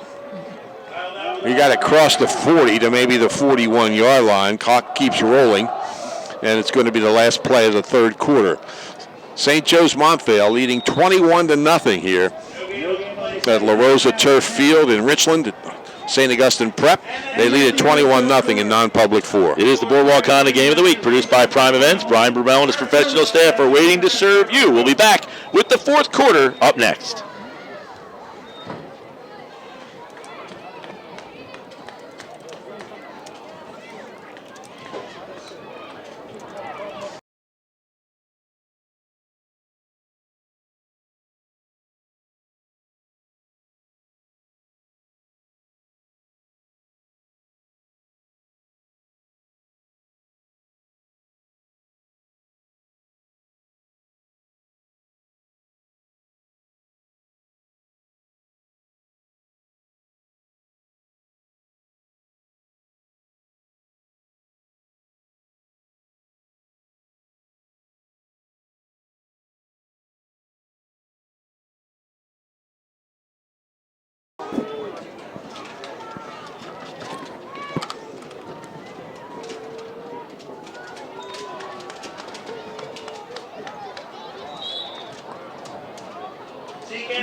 Third and 10, back at live action here. 4th quarter, St. Joe Montvale 21, St. Augustine nothing. The Prep with the football moving right to left as we have the final quarter of play here. Kyle Dobbins with 145 yards rushing. You know, Tom, St. Augustine did not complete a pass in that 3rd quarter. All their yards came on the run. That's a little uncharacteristic of Jose Tabora. Mark Reardon calls timeout. It's 11:25 left in the 4th quarter. St. Augustine facing a 3rd and 10. They trail here 21-0. On the Baumgartner Construction scoreboard, Cherokee leads Millville 15-7. They just started the second half. Bridgeton 36, Central 14. Timber Creek has scored the first touchdown of that Group 4 game. They lead Mainland 10-3. And Mike Giuliano, we mentioned it, kicked his 8th field goal of the season. The Cape Atlantic League record is 9. And Cade Antonucci of Holy Spirit also has 8. So one of those guys has got or both of them have a real good shot at tying or breaking that single-season field goal record. And Buna, this is a game between two teams, one ranked number 19, one number 22, expected to be really good. Buna's one score away from making it a running clock. They lead Cinnaminson 28-0. Here it's 21-0 on a 3rd and 10. Jose Tabora hands off. Dobbins bounces to the outside to about the 45-yard line. He's going to be well short of the sticks, and it's going to bring up a 4th and about 5. I don't know if you want to punt it away here. Down 3 scores. They're going to mark it at just short of the 45-yard line, so they're going to need a true 5.5 yards here. And they're going to go after it. Tabora brings it in from the side. Yeah, you got to, right. 4th and 5. They break the huddle with 11:19 to play in the game. Tabora with trips to the far side. Play action. Tabora over the middle. It is complete. Caught at the 40-yard line. It was a high, wobbly pass, but Shamir Collins went up and got it. Shamir Collins is almost like a forgotten man on this team. There's so much talent here, and he's a sophomore. He's returned to kickoff and a punt. And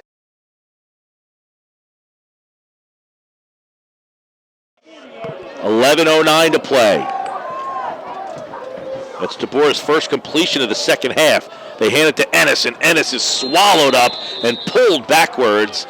Jake Trotter in the mix there for the Green Knights.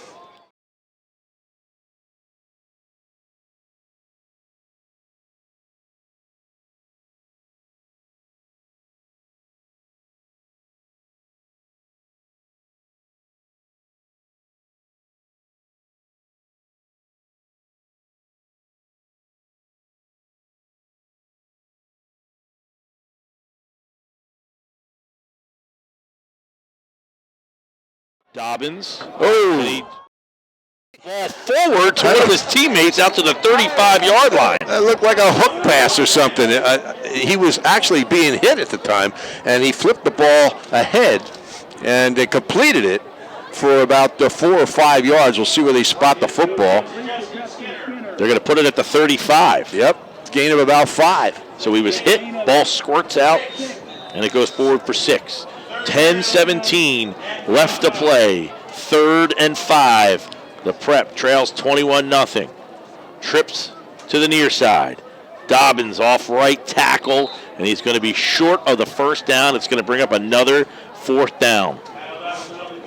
Gained about 2 on the play, so it should be 4th and 3 for St. Augustine. They converted a 4th down just a moment ago. Somebody down on the field and slow getting up. Clock stops with 9:51 left in the 4th quarter, and a 21-0 lead for St. Joe Montvale, and it's a St. Joe player who's down on the field. Reviewing the scores again on the Baumgartner Construction scoreboard, it's Cherokee 15, Millville 7. Bridgeton leads Central 36-14. Timber Creek 10, Mainland 3. And Buna over Cinnaminson 28-0. Don't forget tomorrow in Group 3, Oakcrest is at Pemberton. Collingswood is at Cedar Creek. And Holy Spirit at St. Joe in a game you'll hear on 97.3 ESPN FM, all starting at 1 o'clock in what they call regional crossover games now. Atlantic City will be at Cherry Hill West, Ocean City at Manasquan at 1 o'clock. You'll hear that Ocean City game on WPG Talk Radio 1450. And at 7 tomorrow night, Pinelands is at Lower Cape May. Injured player is up. He's off the field. St. Augustine now faces that big 4th and 3 inside the 35-yard line. They got Dobbins in the backfield, and now he heads to the far side of the field, trips to the near side. Empty backfield for Tabora. He fires, and it is nearly intercepted as Dobbins didn't seem like he was looking for that pass. Or it was thrown off target. The pass was about a yard or two ahead of Dobbins.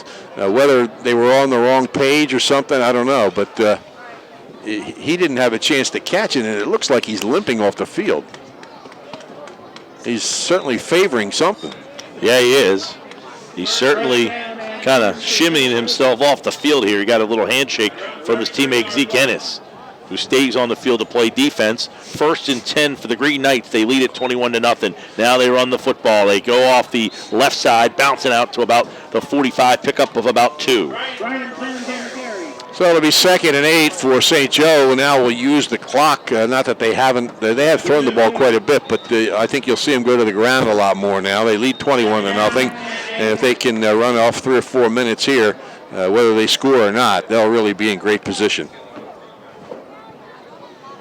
9:10 to play. Shotgun for Patty. Hands off. Bounces to the outside, and Jordan Scott is stood up, and the prep defense swarming. Actually, J.T. Giles Harris carried the ball. 8:52 and counting. It's 3rd down and about 8 here in the 4th quarter. 21-0 St. Joe, the 8th seed, against top-seeded St. Augustine.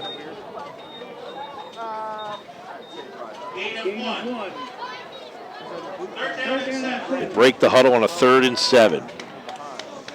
Triglia comes to the near side, split wide. Sends a man in motion to the near side. It's Scott. Play action. Trying to set up a screen. They get it, and it is complete. 1st down at the 45. He spins out of bounds. A slow developing play, but they executed it well. Yeah, once he caught that ball, there was room down the sideline, and he got out across the 45 to about the 46-yard line for a 1st down.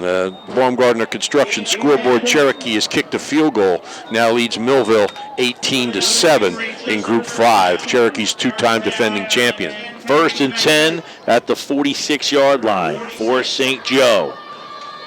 Patty hands it to the motion man who comes to the near side. Scott, he turns the corner at the 50, 45, 40, and cuts it back to the 35-yard line. That's Jordan Scott on the run.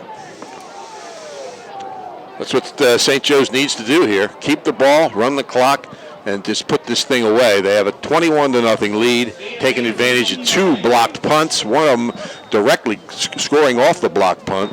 And when St. Augustine had an opportunity after an interception, they turned it over on a fumble. So the 1st down and 10 at the 36. They hand it off. Giles comes to the near side. He's undercut to the 30-yard line. It'll bring up 2nd down. Under 8 minutes to play. Gain of about 6 on the play, maybe 5 on 2nd down.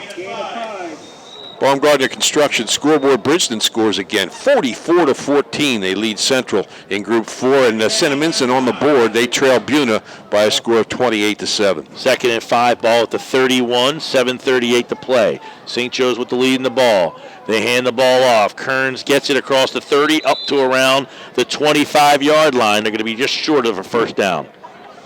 All working in favor of St. Joe. Keep the clock moving and try to run this thing out. They've got a 3-touchdown lead.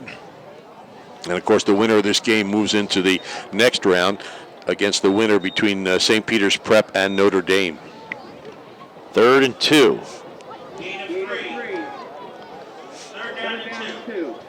Under center, Patty fakes the handoff, play action, fires one towards the end zone, and it is nearly caught, diving in the back of the end zone, but just a little too much air under it, and the receiver looked like he bangs his knee as he's holding his left kneecap right now, maybe down towards the ankle. Yeah, that was a nice pattern. The ball was just a few inches too long. I don't think he got either hand on the ball. Pretty well covered, but the pattern was strong, and pass just a touch too long. But that stops the clock with 6:54 left. And it also sets up a 4th down. It does. 4th and about a yard for St. Joe Montvale. Clock stopped, and, of course, because of the incomplete pass, but there's that injured player is still in the end zone for St. Joe's. Walking himself off the field, but very gingerly here. So 4th down. If St. Augustine has any hope in this game still, they're down 3 scores. They need a stop here on this 4th and 2 play.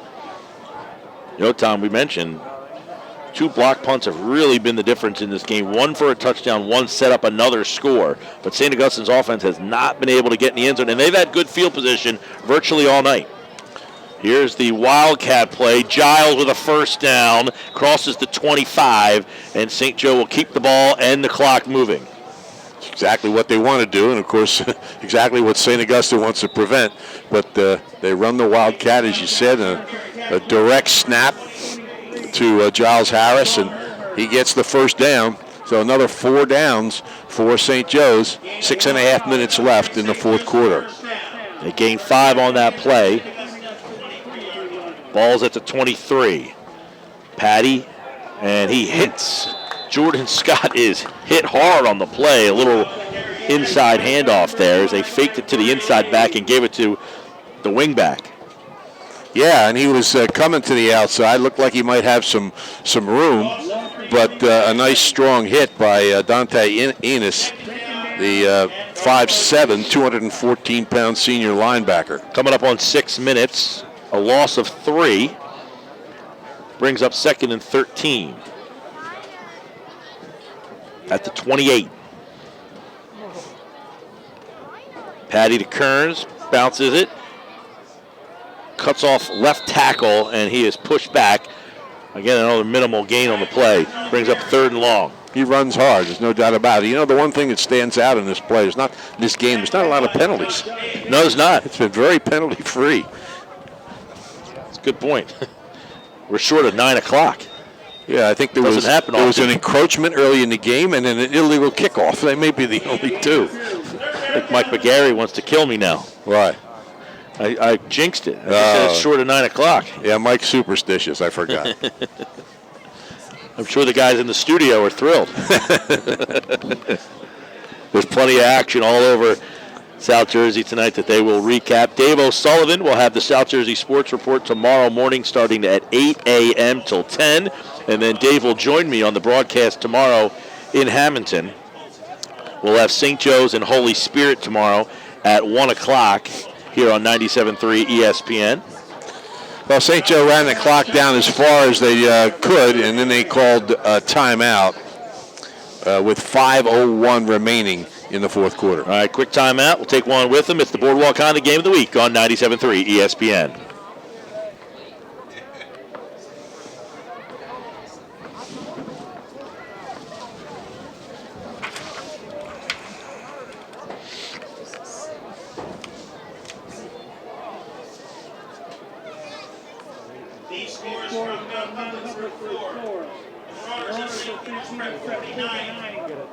Fighting Irish of Notre Dame, 20. Also from Ramsey, early in the fourth quarter. Don Bosco prep 17, ball to 6-17.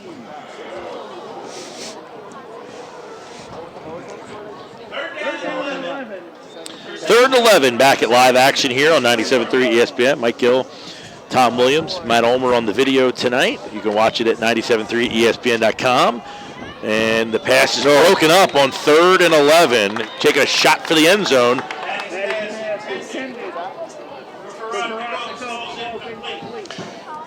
Good coverage, and it creates another 4th down for St. Joe's. 4th and 11.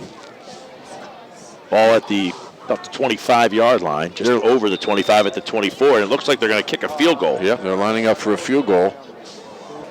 It's a 40-yard field goal. Yeah, 40-yarder out of the hold from Mikowitz, and the kick is up, and it is good. Wide to the right. Long enough, but wide to the right. So St. Augustine takes over the football on the 20. They've got 4 minutes and 49 seconds to score 3 times. So their work is cut out for them. But, you know, St. Augustine certainly has shown here today that they're making progress. I mean, this is not like the eliminations by Don Bosco 2 of the last 3 years. They've competed in this game, and as you've mentioned many, many times, you take away the 2 block punts, and this will really be a tight game. Yeah, they've moved the ball. It's not like their offense has been stuffed. They just haven't been able to put it into the end zone. 1st and 10 Back at the 20. Tabora with a play action. He's going to throw, and it is wide open to Ennis. Ennis at the 45. Ennis to the 40. Ennis has one man to beat. Ennis at the 20, and he goes out of bounds. He's got great speed. I thought he might actually pull away completely, but good pursuit by St. Joe's. They obviously have some speed in their secondary, too. Nicely thrown ball by Tabora, and wide open. Ennis gets himself wide open. He stepped out of bounds at the 21-yard line.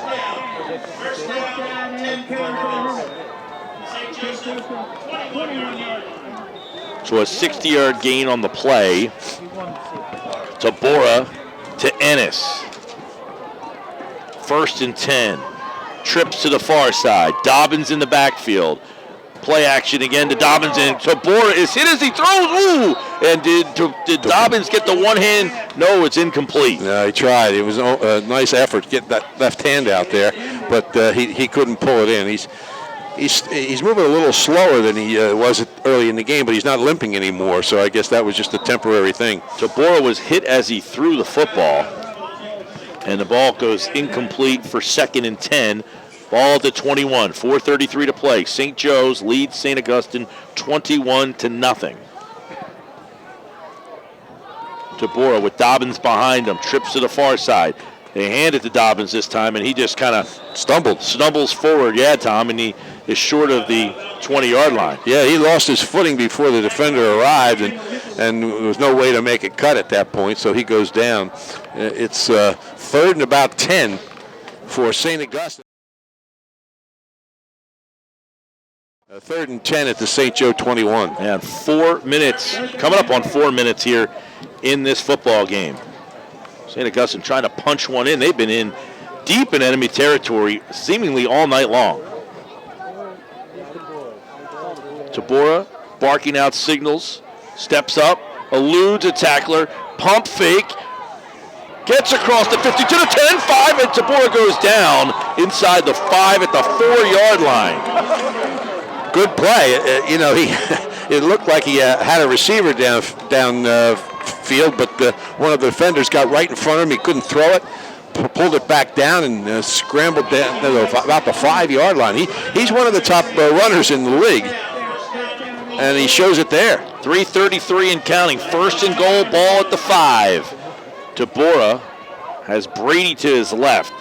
And he's going to hand it Brady up the middle, and Brady's pushed backwards with no place to go. I think it's tough to do that against St. Joe Montvale, to go right up the middle like that, especially in a goal line situation. They snuck that play in earlier. St. Joe wasn't going to get beat by it twice. Yeah, we'll see what happens if they go to something like that again. 2nd down and goal at the 5, under 3 minutes when they snap the football.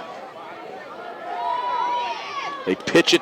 Dobbins is met in the backfield. He bounces to the outside, but he is going to get thrown back at the 18-yard line, and he is fired to the ground on that far side of the field. They've had enough of chasing him around all night. Yeah, and they're going to be keying on him in a situation like that, too.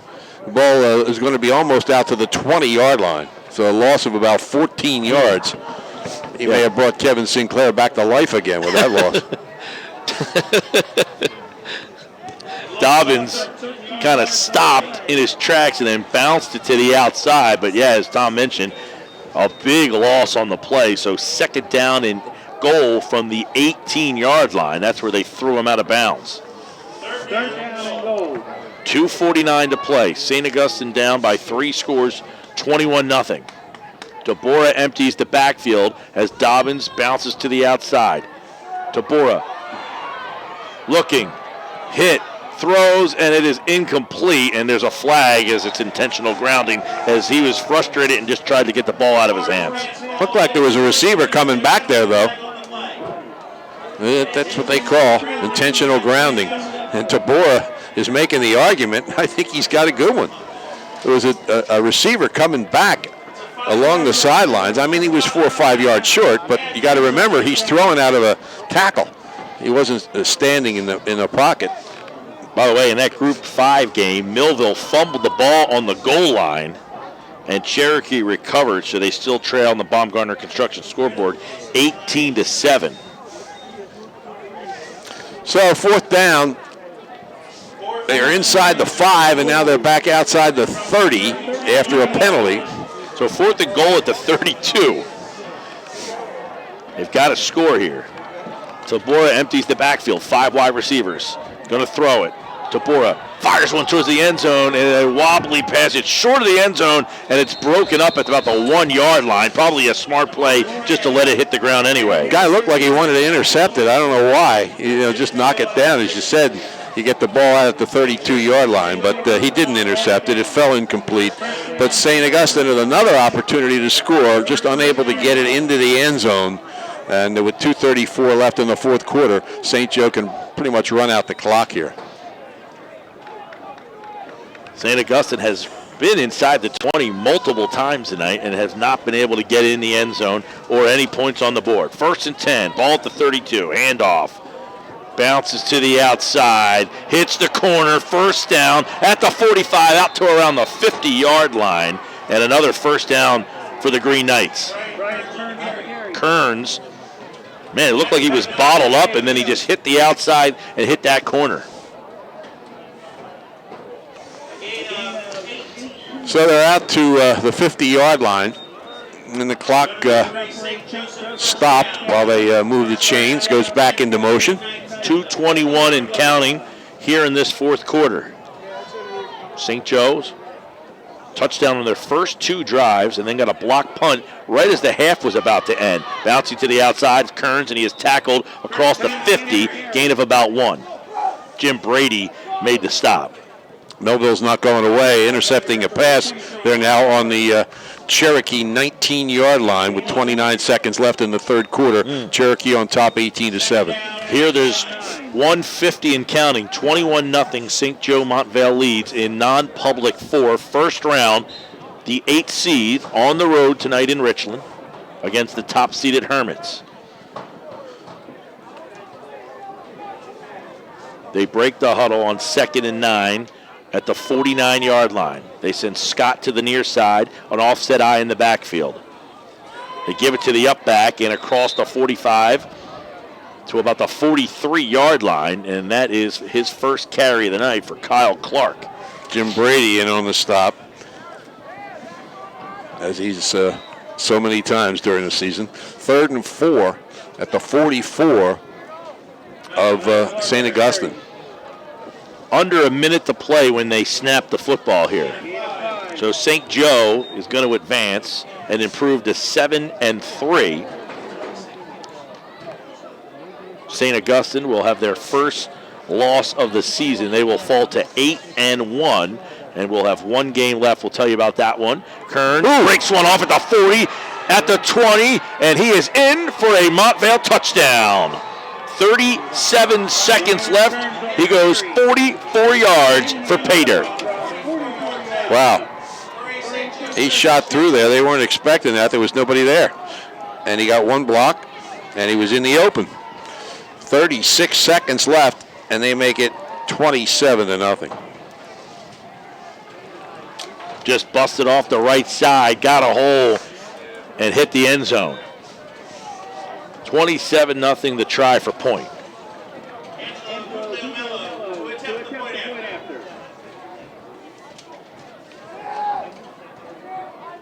And the kick is up, and it is long enough and good. And, of course, the point after is up and good. That makes it 28-0 with 36 seconds left. It is the Boardwalk Honda Game of the Week produced by Prime Events on 97.3 ESPN. We'll take a quick timeout and be back here for the final 36 seconds on 97.3.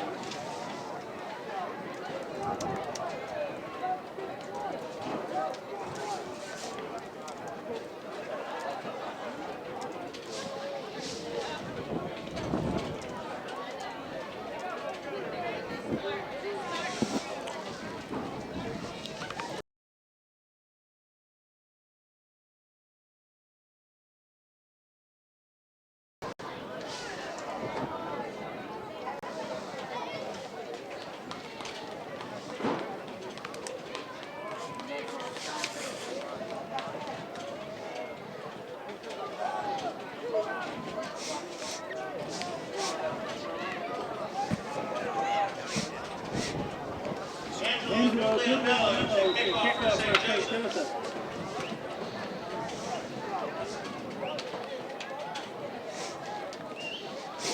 36 seconds left in the football game. 28-0. St. Joe Montvale all over St. Augustine Prep.